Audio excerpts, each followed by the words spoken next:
Isa po sa mga diskarte ko po sa pag-alaga ng sisiw mga katambayan ay mga ganitong oras po after lunch, 1 PM to 2 PM. Kinukuha ko po yung pagkain po na tira po sa aga. Yan, tira po yan sa aga. At pinapatay ko po yung ilaw para sa ganun po makapagpahinga yung ating mga alagang sisiw. At sa pagbalik po natin sa kanilang pagkain, siguradong ganang-gana na po yan sila kasi nakapagpahinga na at nakapag-relax. So yan po yung mga gawain po natin para mapanatili po natin yung gana nila at lusog ng ating mga alagang sisiw. Yan, konti na lang yung mga natirang pagkain, pero pag mamaya sigurado ganang-gana naman itong kumain kasi magugutom na po sila galing po pahinga. Kaya yung magandahan po sa ganitong diskarte po natin. So kung nakikita nyo po, yung iba dati nanghina po yan pero ngayon nakaka-recover na po dahil yung ilaw po natin ay nasa 100 watts na po kumpara po nung dati na nasa 50 watts.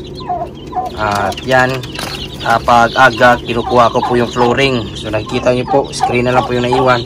Pero pag gabi po nito katambayan, binabalik ko na naman po yung karton, yung box. So yan o, nakikita nyo po.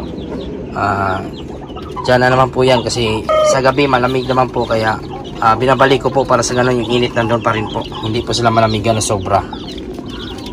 Mahirap na po magkasakit yung ating mga alaga, ma-stress dahil po sa lamig. Nandito na naman po tayo sa Alapil, Sarangani Province, Barangay Spring. So, bilang isang maliit po na negosyante po ay kung saan-saan po tayo nakakarating para makakuha po ng mga pwede natin ibenta. Kaya po ng mga pabo. So ngayon pabo yung ating kukunin. Ihanda po natin yan sa darating po na Pasko. Iwan ko lang kung makakaabot pa po ng Pasko yung ating pabo na kukunin ngayon. Daming kambing dito katambayan. Napakaganda talaga ng bukid dito sa Alapil, Sarangani. Kasi zero. Contact natin yan last time. Mamili na naman po tayo ng pabo. Para kahit pa paano magkaroon tayo ng extra income ngayong December. Yung ating naputan last time. So yan yung pabo na kukunin natin. Madami yung pila kasisiyo karon diri na kaya daghan kaya. Yan. Magulang Daghan ni galumlum dai. Oh, tagduha po. Yan, dubli. Duha tong dito. Ito na yung ating mga pabo na i-order. Dalhin sa Jensen City.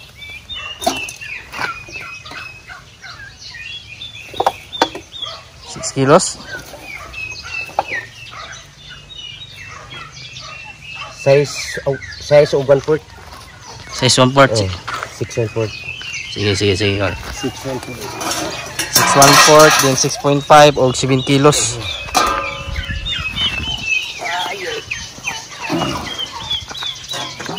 Six 1/4 gapon. Yan, 6/1/4 din mga katambayan. 6/1/4. In-order natin.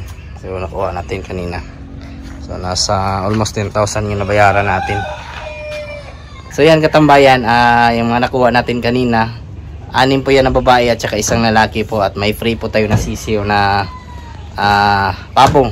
So sa lahat-lahat ng ito, maaari po tayong kumita po ang nasa 2,000. So kahit pa paano may pera po tayo o pandagdag sa ating pagkain. So yan yung kagandahan po, basta pabo ngayong December. Nag-away na po yung mga pabo natin binili.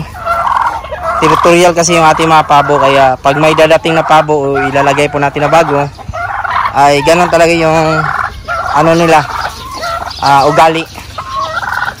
Ayan. Pero bukas niyan, magiging okay na po yan katambayan. Normal po talaga yan sa pabo. Ngayon po ay mag-deliver po tayo ng isang pabo at saka manok po na rooster. Yung ginawa po natin kahapon na pabo ay punan po natin ng isa para sa isa po natin kaibigan na ilitsyon yung isang pabo.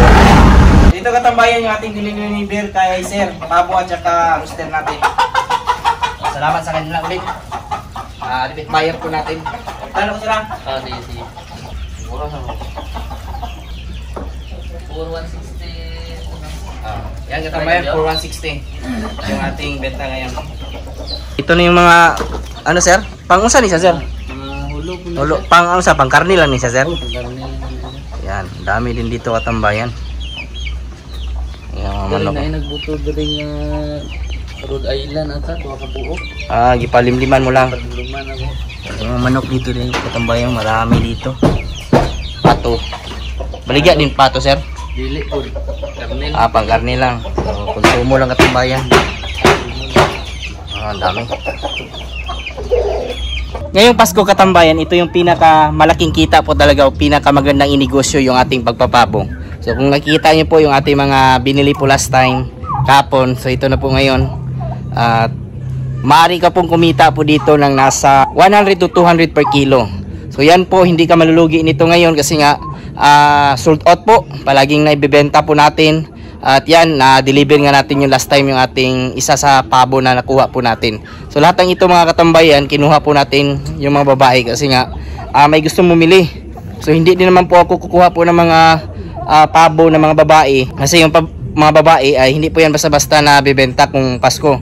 Maliban na lang po kung wala na po talagang lalaki na ma-produce. So yung ating yung ating pabo na babae maliit lang para po sa mga lalaki na kung saan malalaki yung pabo nasa 4 to 8 kilos yung laki niya kumpara po sa babae nasa 3 to 4 kilos lang po yung maximum na laki yung timbang. So sa lalaki maaari kang kumita na banggit ko nga 100 to 200 kada kilo. Maliban lang po kung yung ating kuha ay halimbawa nasa 300 per kilo. Pwede po akong mag-add po ng additional na 100 per kilo yung kikitain po natin. Pero ngayon, kung sa atin naman po, kung dito lang natin kinuha sa city, malapit lang sa ating area, yung pinapatong ko lang po dyan ay nasa 50 pesos. Kung malayo-layo na po, maaaring 100. At kung wala na po talaga, shortage na po yung ating pabo, yung ginagawa ko po katambayan ay 200 po yung aking pinapatong. At lalo na kung pubinsa na yung pagkukunan po natin, alam lang po natin yung gasolina na gagastusin po natin kung malayo yung ating pagkunan ng pabo, kaya sapat lang din po yung 200 po kada kilo. So napakagandang negosyo nito ngayon. Kung meron lang sana tayong makuha ng mga pabo, pwede po natin kunin o bilhin po mga katambayan. At yun, ang presyuhan ng pabo ngayon dito sa Jensen nasa 300 to 400 kada kilo. Pero pagtungtong po yan ng nasa line of 2 po, dyan na po tumataas yung presyo. Minsan may 450, minsan may 500, live pa po yan. So ganun po ka-demand yung pabo ngayon. Madami na po kumakain. Kung maaari lang nga sana, baka next year magpaparami tayo nito para sa ganun ay hindi tayo maubusan. Gaya po ngayon, wala tayong pabo. Noong mga nakarang buwan, napakarami natin pabo pero naubos pa rin po kahit hindi pa po dumadating yung December. Ngayong December ay sigurado na ay maaari nga isang lang to, isang may-ari lang po ito. Baka maibenta natin to lahat ngayong linggo o baka next week. Wala na to. Talagang malaking kitaan sa pabo kahit buy and sell po natin. Yung deliver naman po natin nasa 4-1 po yun kasama yung tandang na binenta po natin. So light Brahma kasi yun, Sussex. So may kamahalan din po yun kumpara po sa mga normal lang po na heritage na nasa 1.5 lang po. Yung benta po kasi natin doon sa ating tandang nasa po yun, yung Brahma po natin nasa 2,000. Yan po yung ating kaganapan ngayong araw. So happy na naman po yung ating bulsa kasi nakakuha tayo ng pabo na talaga magbibigay ng malaking kita sa atin ngayong Pasko. Yung presyuhan ko na po talaga ngayon sa pabo ay nasa 400 per kilo na po. May mga iba na dito sa Jensen na nasa 450 live po. Kaya yung sa atin nasa 400 pa rin po. Hindi pa po ako lumalagpas po ng 450. Sapat na po yung 400 po para kahit papano yung ating mga kaibigan po na gusto tumikim ng pabo, lechon pabo ay makatikim po o makabili. Sa mga nanood po pala na aking mga previous videos, mga bago po natin subscribers and viewers, welcome po sa aking channel. At kung kayo lang po ay napadaan ngayon, sana po ay consider nyo po na-subscribe yung ating YouTube channel, i-follow at i-like din po yung ating Facebook page Manok Tambayan. Nag-upload na rin po tayo doon, malaking tulong po yan. Kung may mga katanungan naman po kayo, ilagay lang po sa comment section at ating sasagutin. At huwag kalimutan i-click yung notification bell para sa mga susunod na videos. Maraming salamat po pala Kings Vita Plus Animal Feed Supplement, Panamox Forte, Worms to Go, Intenso Plus, Intenso Premium, and Intenso Power Stag. Bago muna tayo magpaalam, shoutout muna natin yung ating kaibigan dyan na si Akbar Rus. At sa mga nanood po dyan ngayon, shoutout po sa inyong lahat. Sa mga hindi ko naman po na shoutout, isa-shoutout ko lang kayo sa susunod. Maraming salamat, God bless, at ingat po kayo palagi. Bye-bye!